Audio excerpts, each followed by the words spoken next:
Thank you. Thank you very much. Hi, everyone. Welcome to the White House, and we are so honored to be here with you. It's a pleasure to welcome back to the White House First Lady Rosalynn Carter. I'm also pleased to be working closely on an issue that transcends party lines with Senator Elizabeth Dole, and of course, my dear friend, First Lady Michelle Obama. And Michelle, I can't believe that it's already been 3 years since we started joining forces. From the beginning, Michelle and I both knew that we wanted to work together to support our military families, and we knew the American people would come out in full force. But I think it's safe to say that we've been overwhelmed by the support shown for our service members, our veterans, and our military families. It is so fitting that we mark this milestone by honoring all of you, our caregivers.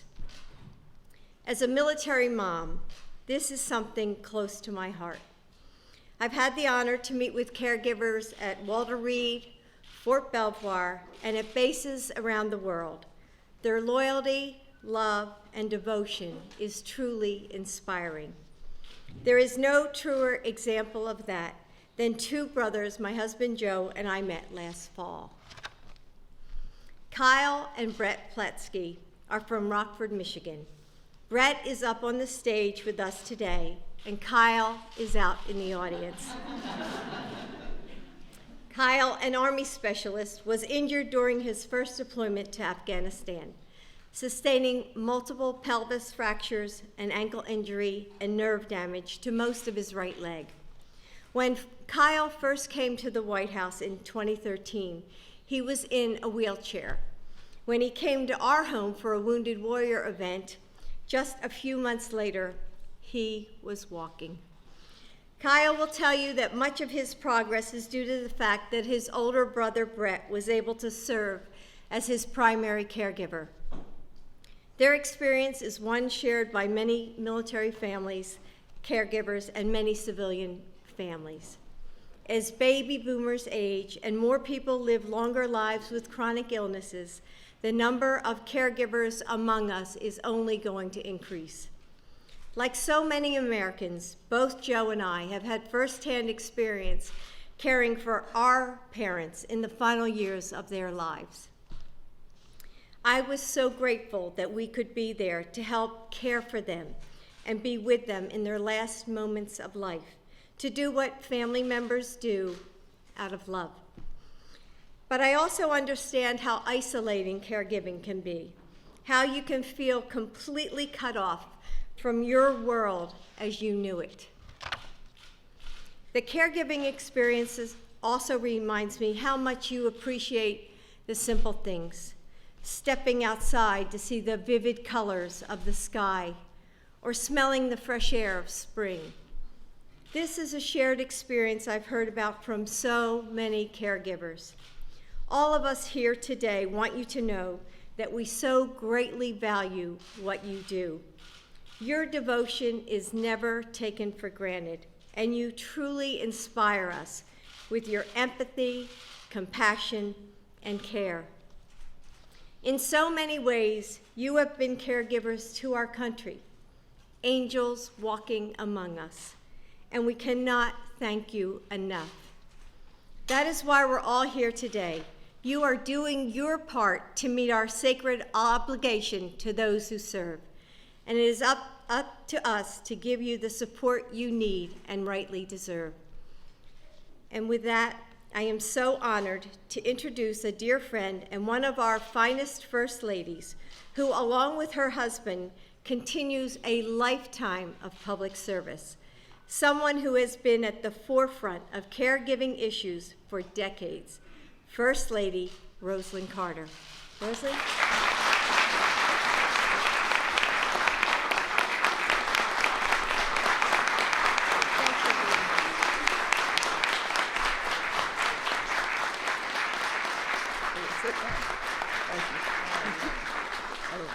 I'm fine. Thank you, Jill. That was very nice. And I'm so pleased to be here today. with Jill and Michelle and Elizabeth, and to honor our nation's military and veteran caregivers. Caregiving is, and I was going to say a cause very close to my heart, and you beat me to it. But it's still, it's something that is very close to my heart. And I have been working on the issue for more than 25 years. And I became involved when we got home from the White House. Our local state university had a small endowment for a mental health program.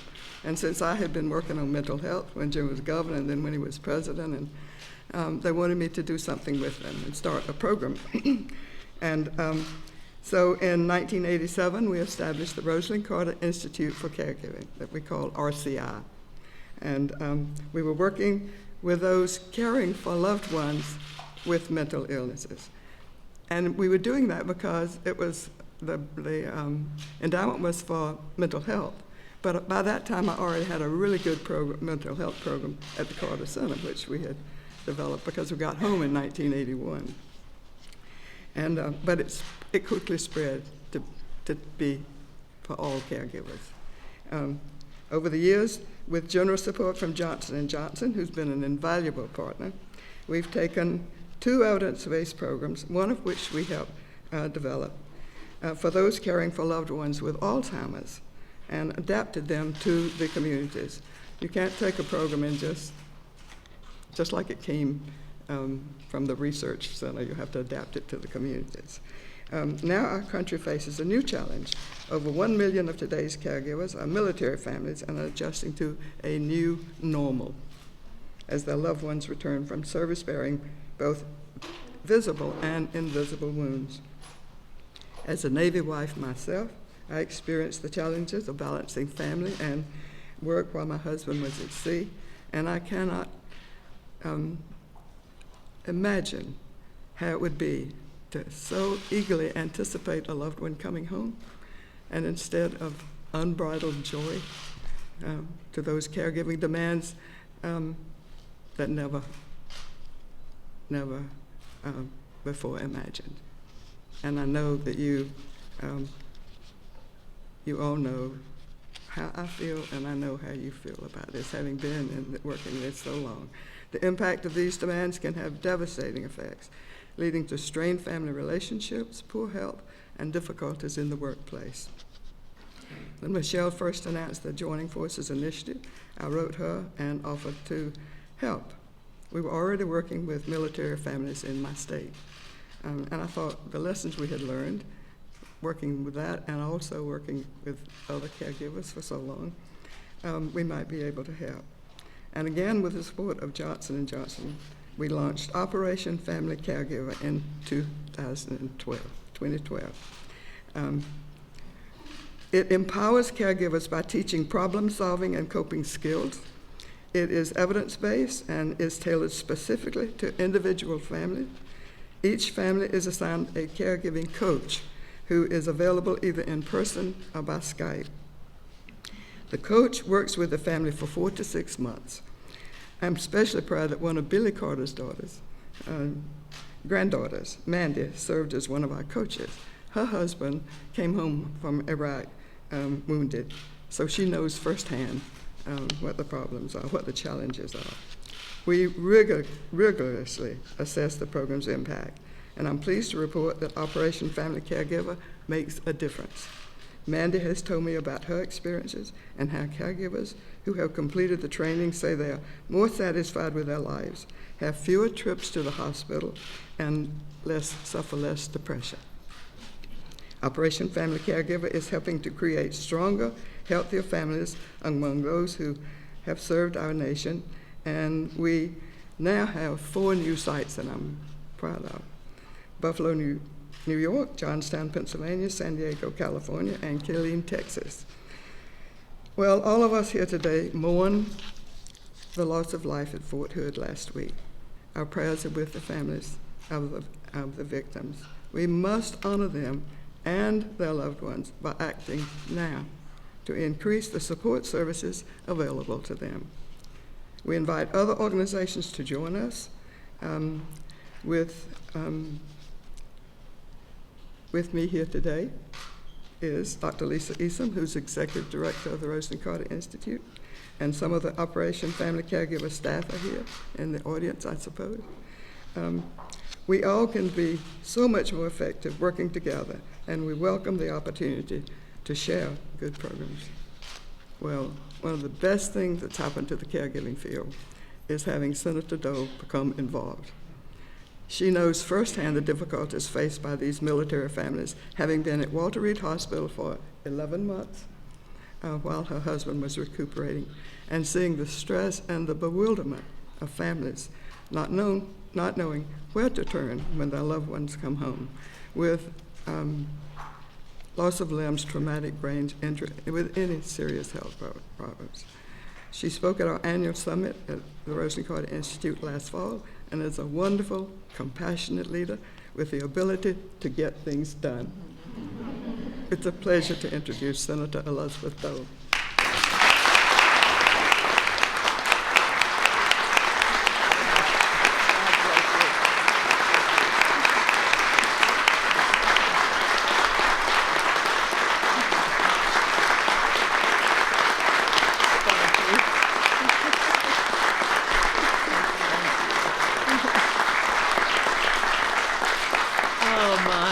Rosalynn, thank you so much for your very kind words of introduction and for the tremendous work that you've done over the years on mental health and caregiving issues. It's an honor indeed, ladies and gentlemen, to join you, First Lady Michelle Obama and Dr. Jill Biden today, united in our support of America's military caregivers. 3 years ago, almost to the day, I was in this room with the First Lady and Dr. Biden for the launch of Joining Forces, an initiative that's done a great deal to raise awareness and resources for our veterans and military caregivers and families. Thank you both for your leadership and your commitment to our men and women in uniform and their families. As we gather today, as Rosalynn has said, I know we all hold a special place in our hearts for the Fort Hood military families. Our thoughts and prayers are surely with them. As many of you know, and again, as Rosalynn has just mentioned, several years ago, my beloved husband, Bob, was hospitalized, and it was almost 11 months at Walter Reed. And I became a caregiver myself. And my eyes were open to the incredible challenges facing the caregivers of our wounded warriors. Across this country, a quiet, untold story of profound need is emerging. It's the story of America's hidden heroes, women and men caring for those who cared for us. Uncertain about their future, often alone, they soldier on with incredible strength and resilience. Today we say, you are not alone. Those 11 months at Walter Reed inspired me to establish a foundation for military caregivers. What we discovered almost immediately was the need for comprehensive evidence-based research. That led to my commissioning the RAND Corporation to undertake the country's largest national study on military caregivers and their needs. Last week, we unveiled the findings, providing us the evidence, showing us why support for America's hidden heroes is so important. RAND said the health, well-being, and recovery of our wounded warriors is significantly enhanced by a strong, well-supported caregiver. They also said that there is no silver bullet. Our response has to be holistic, collaborative, and most definitely bipartisan. The RAND report is a clarion call. It is up to us, those of us in this room, and to people of goodwill across our great country, to answer the call. And here is my answer. I'm proud to announce the launch of Hidden Heroes, the National Coalition for Military Caregivers, an effort meant to inspire individuals and organizations to work together to raise awareness and support for America's military caregivers. I've been humbled, blown away really, by the initial response we've been getting from leaders willing to join the coalition. Countless nonprofits are leading the way. Democrats and Republicans on the Hill have stepped up like Nancy Pelosi, Mitch McConnell, Patty Murray, Richard Burr, and many others. Labor and the private sector is asking, what can we do to help? Rich Trumka of the AFL-CIO is turning on his organization. Faith communities are reaching out to their worshipers, like Pastor Joel Osteen, who will host a national service dedicated to the military caregivers on Sunday, April 27th. Many committed leaders and friends are here with us. We thank you one and all, and we look forward to working closely with you in the weeks and months ahead. I also must single out several significant sources of support. First, heartfelt thanks to Hank Greenberg's Star Foundation. A veteran of 2 wars himself, Hank knows the concerns and has enabled our mission to raise awareness and to support military caregivers since day one. Second, warm thanks to Wounded Warrior Project, led by Steve Nardizzi, for serving as lead funder and partner on the RAND study. Steve, I know you're out there. Thank you so very much. And a big thank you to Jacqueline Mars for her incredible support. Over the course of my life, I've witnessed the extraordinary generosity of the American people and the fact that we are a nation of problem solvers. The circumstances of our military caregivers is a huge problem, and in predictably heartwarming fashion, the problem solving has begun. It's a privilege indeed to announce some early commitments from our coalition that I believe will inspire others. We know from our study that military caregivers are experiencing serious legal and financial issues. Today, we address those needs on 2 fronts. First, the Military Officers Association of America, MOA, with assistance from USAA and the American Bar Association, is launching a new website supported by one of my foundation's innovation grants. It will serve as a public portal for thousands of caregivers across the country to access financial, legal, and social resources. This initiative will be further enhanced through a major national collaborative effort facilitated by the foundation. It's called Lawyers for Heroes, a partnership between Public Counsel, the nation's largest pro bono law firm, the ABA, and MOA, to offer free legal services to military families who are struggling the most financially. My heartfelt thanks to Admiral Norb Ryan and the leaders of each of these organizations for their incredible commitments. Next, we turn to another major finding in our RAND study, the critical need for increased caregiver education and training. I'm excited to announce that Easter Seals has stepped forward to lead a national effort in partnership with the Rosalynn Carter Institute for Caregiving, the Dixon Center, the National Alliance for Caregiving, USO, Atlas Research, the Family Caregiver Alliance, and Caregiver Action Network. This innovative collaboration will provide thousands of caregivers with valuable training across the country, importantly targeting those who are not currently eligible for the Veterans Administration Program, which Easter Seals administers. Online sessions will be available 24/7 for those who are unable to make the live sessions due to their caregiving responsibilities at home. We truly have an organizational A-team involved in this initiative. Addressing yet another finding, the U.S. Chamber of Commerce and its foundation have made a significant commitment to military caregiver employment and workplace needs. The organization's very successful Hiring Our Heroes program will leverage its experience to assist caregivers who need to find employment in order to support their family and to offset additional caregiving expenses. Hiring Our Heroes will introduce caregivers to a myriad of virtual tools and incorporate them into an innovative virtual job fair program that will soon be unveiled. Its current job fair initiative will be expanded to focus on caregivers in areas near military treatment facilities. Additionally, the Chamber will host a major summit for the business community in partnership with my foundation this September to promote employment and workforce-friendly environments for military caregivers. Tom Donahue and his team were one of the first organizations to enthusiastically sign on to the coalition. And as you can see, they're already committed to making a huge difference in the lives of caregivers. These early and impactful major commitments demonstrate the kinds of measurable solutions the coalition will focus on moving forward.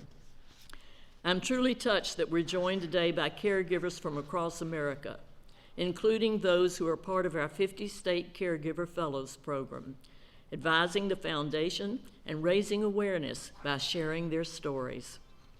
They are the heart and soul of everything we do, and they inspire us with their true acts of heroism. They also remind us why the work ahead is so important that I'm committing today to convene us a year from now to report on our collective progress. We owe that accountability to the caregivers in this room and across America, and I know my partners feel the same. United we stand, divided we fall has always been a transcendent American motto, and it reminds me of one of my favorite historical anecdotes. It's the story of a night in 1945 when General Dwight Eisenhower was walking along the banks of the Rhine River, thinking of the crossing in which he would lead the Allied armies. He met a soldier and asked him why he wasn't sleeping. The young GI, who did not recognize Ike, said, "I guess I'm just a little nervous." "So am I," said Eisenhower. "Let's walk together, and perhaps we'll draw strength from one another." Ladies and gentlemen, I draw strength every single day from the stories of love and devotion demonstrated by our nation's military and veteran caregivers. May their commitments to their loved ones and to our nation inspire us to walk with them, and together we will draw the strength and support of Americans in every corner of this country. Thank you so very much. God bless you all, and may God bless this great land of the free, America. Thank you.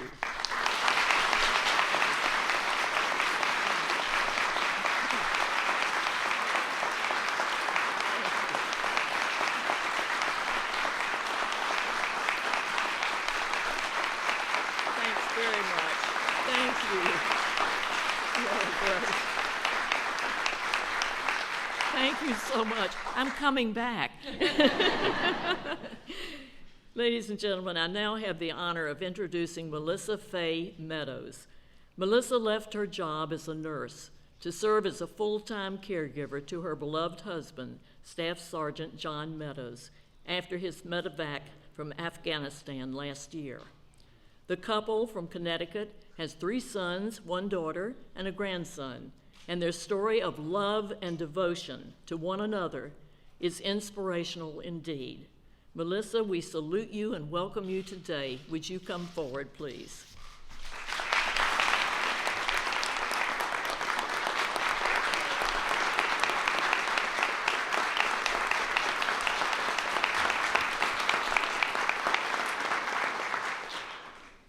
Good afternoon, I'm Melissa Meadows. Last January, my husband, Army Staff Sergeant John Meadows, was injured on a mission in Afghanistan and was eventually medevaced to Fort Belvoir here in Virginia. I left my home and children in Connecticut to meet his flight. I was expecting to be gone only a week or so, but I've spent the past 14 months in Virginia caring for my husband 24/7. John suffers from traumatic brain injury, post-traumatic stress disorder, autonomic nervous system dysfunction, and a variety of orthopedic issues. Needless to say, life for him and for me can be a challenge. Every day I help him get up, get out of bed, and get ready for the day. I make sure he takes his medication, I drive him to his appointments, manage finances, and offer encouragement and emotional support every step of the way. We've been blessed with a wonderful medical care team who have helped John make significant progress over the last year. One provider had once described him as an advanced Alzheimer's patient. Today, he's doing much better. He's working hard to become an independent person. He's beginning to attend therapy sessions alone, and he's learning to safely operate a microwave. Not everything works on pop. He's also creating fantastic sculptures. But John still does have a very long way to go, and 14 months later, our family is forever changed. I lost my job as a nurse when I became a full-time caregiver. Our sons stayed home in Connecticut. They got a crash course in being adults and managing a home without mom. But through it all, I thank God for the friends and family in our lives. My love for my family has only grown stronger, and I couldn't be more proud to call myself a military caregiver. Last September, I had the opportunity to speak to the First Lady as part of a small group of caregivers. I was amazed at how intently she listened to me and the other women. Just being with her, I felt that she was someone who genuinely cared about us, our families, and our struggles. It meant the world to us as caregivers, as wives, and as women. And now it's my privilege to introduce her to all of you. Ladies and gentlemen, please welcome our incredible First Lady and tireless advocate for our nation's military families, Mrs. Michelle Obama.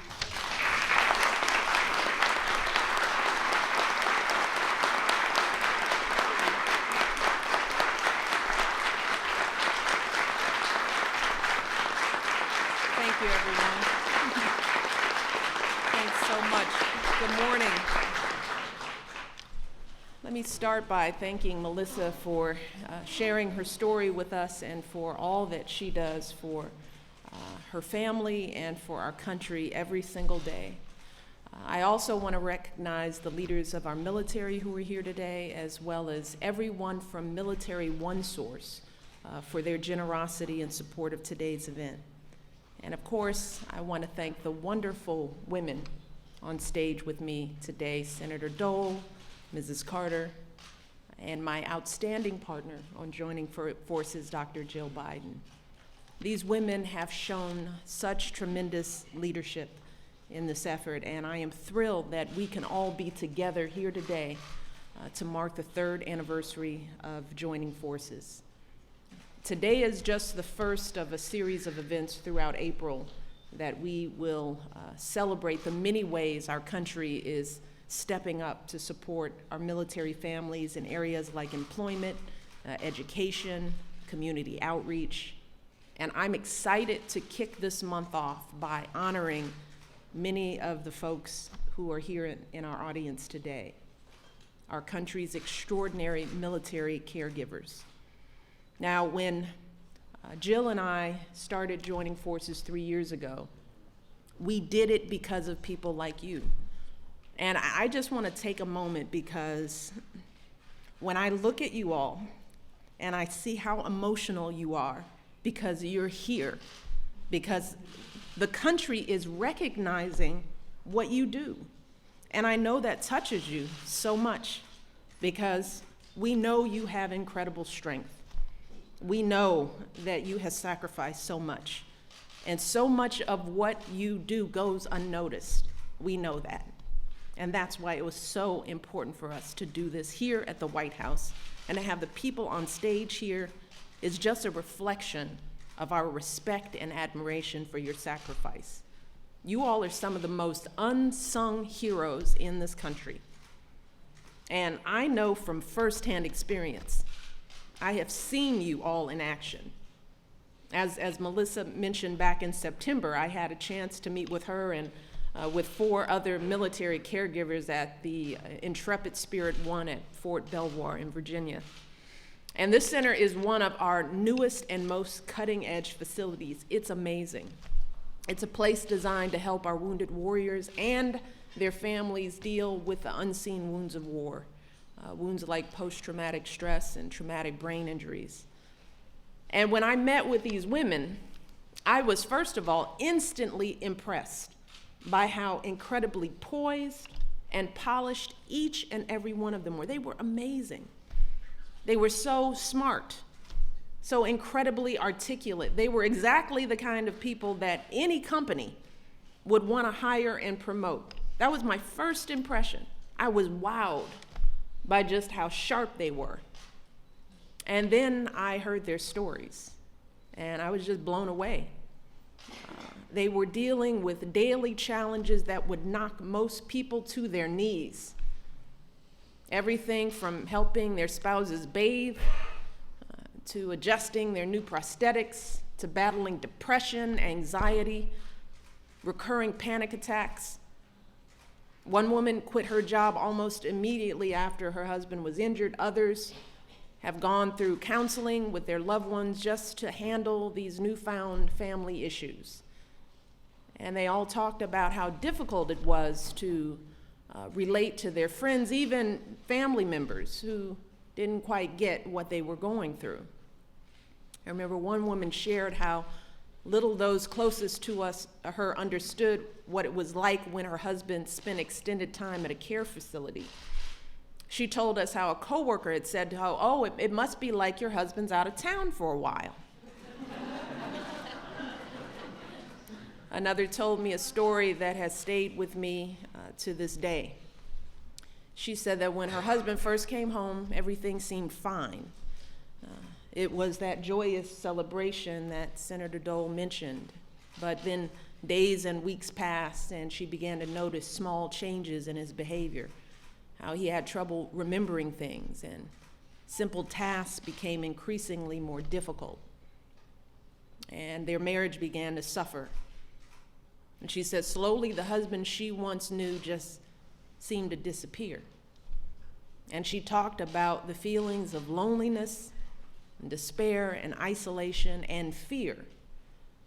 But she also talked about the love and determination that kept her there by his side. She knew her family needed help, but that didn't mean that asking for it was easy. And according to the RAND study that Senator Dole commissioned, that's a common feeling among the more than 1 million caregivers of our newest generation of post-9/11 veterans. Many of these caregivers don't have much of a support network for themselves. So they are dealing with these physical, logistical, and emotional responsibilities largely on their own. And that can take a serious toll on anyone. In fact, caregivers report more strains on their relationships at work and at home than non-caregivers. Often their own health suffers, and they are at higher risk for depression. And there are financial consequences too. Military caregivers wind up missing as many as 3 or 4 days of work a month, and that's if they have a job or can keep a job. So that means lost income as well. So the burden that these women and men bear for our country is real. And they shouldn't have to shoulder all of that alone. And that's why I'm thrilled that we have such a broad coalition of leaders here today, because we're here to show these hidden heroes that we have got their backs. And Senator Dole told us about the many new commitments from our businesses and nonprofit organizations to connect caregivers with training programs and financial and legal resources, and to provide better workplace flexibility. And we couldn't be more thankful for Senator Dole and her foundation's leadership to make these commitments a reality. So, yes.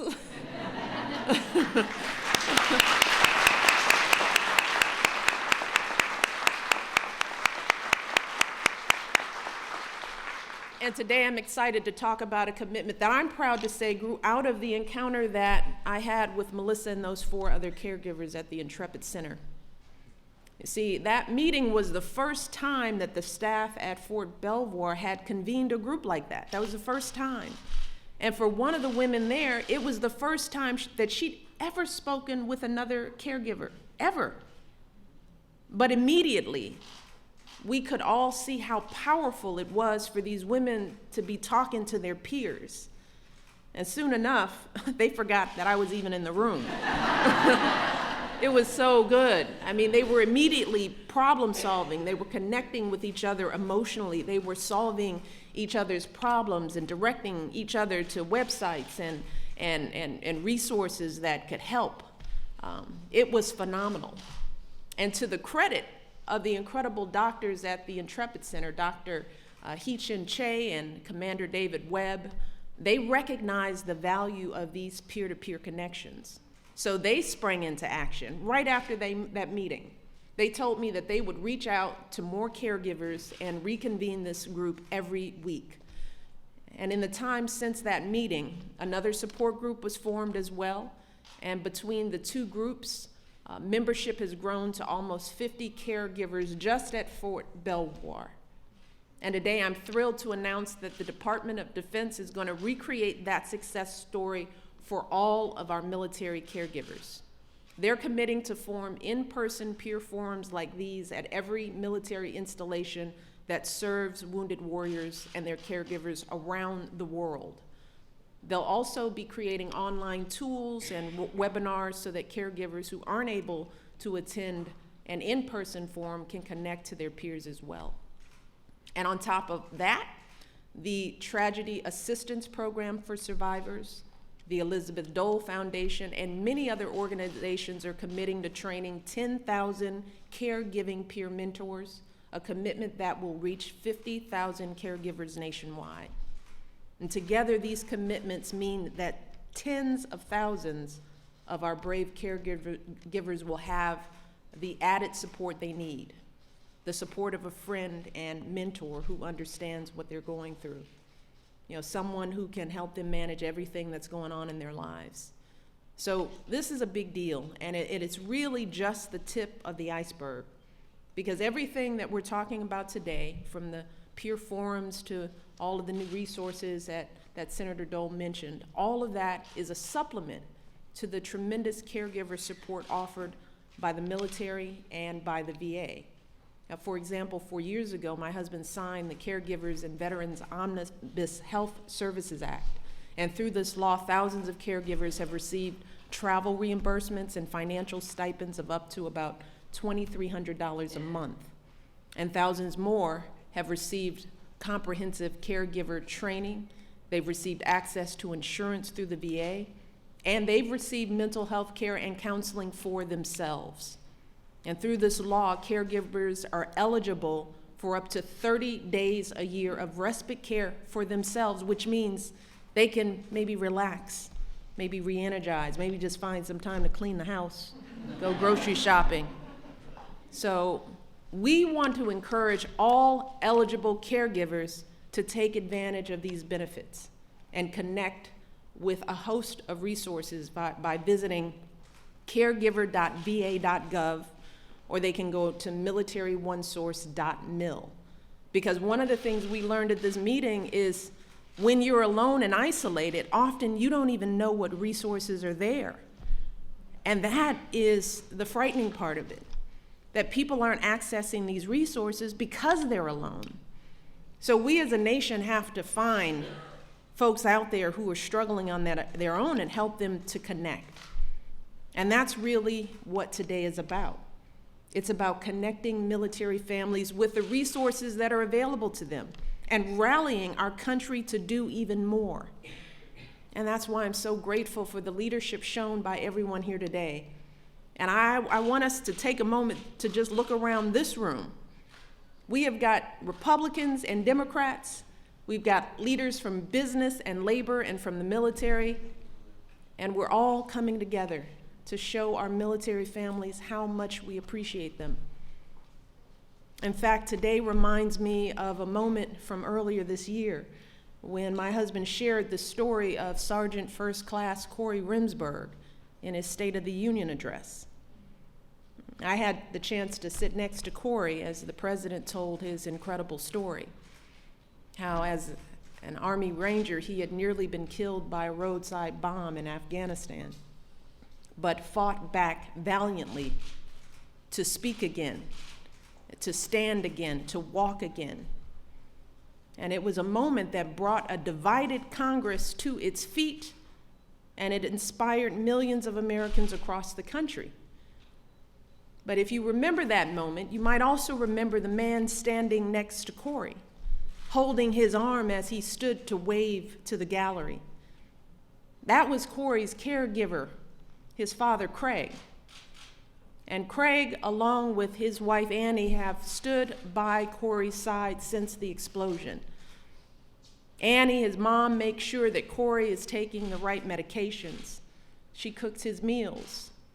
She helps with his morning and evening routines. Craig spends an hour or two every day managing Corey's legal and financial paperwork and answering his correspondence. Corey calls Craig his secretary. But Craig will be the first to tell you that their family has never been alone on this journey. They have had a team by their side from the earliest days, from the extended family members who rotated bed shifts in the hospital, to the military doctors and nurses who provided unparalleled medical care. The support started flowing in almost immediately after the explosion when an organization called the Ranger Lead the Way Fund bought airplane tickets so that more of Corey's family members could fly to the hospital in Germany. Then there were the Fisher houses, which gave Craig and his family warm meals and beds to sleep on for 15 straight months. And the nonprofit that paid to retrofit Craig's house with wider doors and accessible shower. And the military, which provides a caregiving stipend to help pay the bills. And most of all, Craig will tell you about the support and flexibility he's been granted from his employers, a company called Telgen, where Craig was an HR director, is an HR director. And he'll tell you how when his wife had to leave her job at Kelly Services because of her caregiving duties, the folks there told her to call them back when she was ready. And when she was ready, she called them back, and they hired her back in a better position with even more flexibility than before. So today, Corey continues to make progress. He's been renting his own place since last June. And in 6 months or so, Corey will be moving into a new house, one purchased for him by the Ranger Lead the Way Fund and retrofitted by another charity.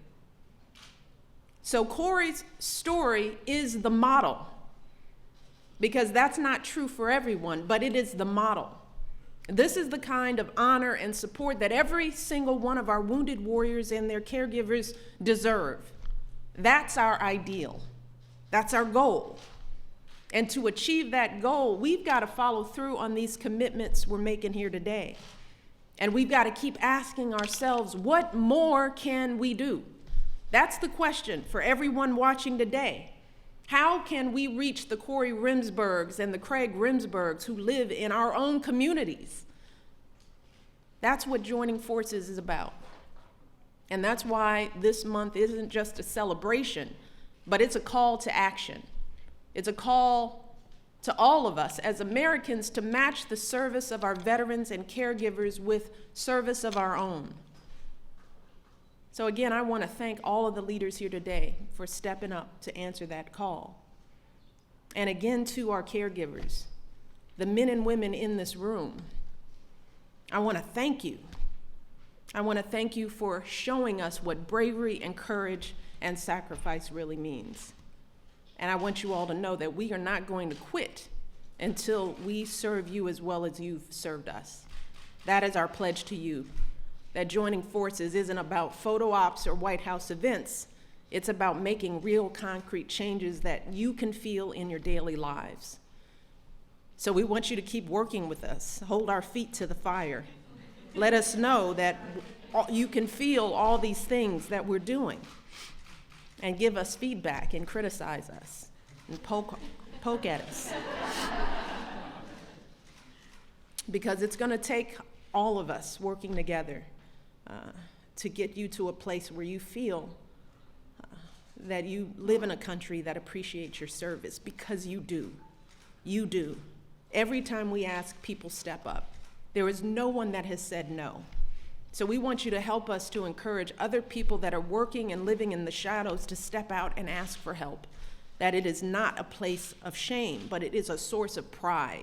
And that if they reach out, there will be people who will be ready and waiting to help. But we need to know that they're out there. And that's where many of you come in, being able to talk to your peers, find the ones who are reluctant or who just don't know. So many of these caregivers are young themselves, they're babies. So they don't even know how to care for themselves. And that's where so many of you will be such a tremendous support.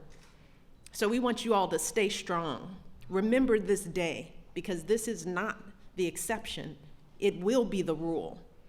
And no matter where we go or where we wind up in the next few years, I know Jill and I will continue to work on this issue just like these wonderful women leaders who hold up such a high bar.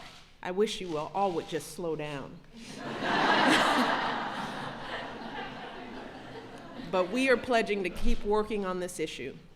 So I want to thank you again for all that you do for families across this country and for your families at home. God bless you all, and God bless the United States of America. Thank you all.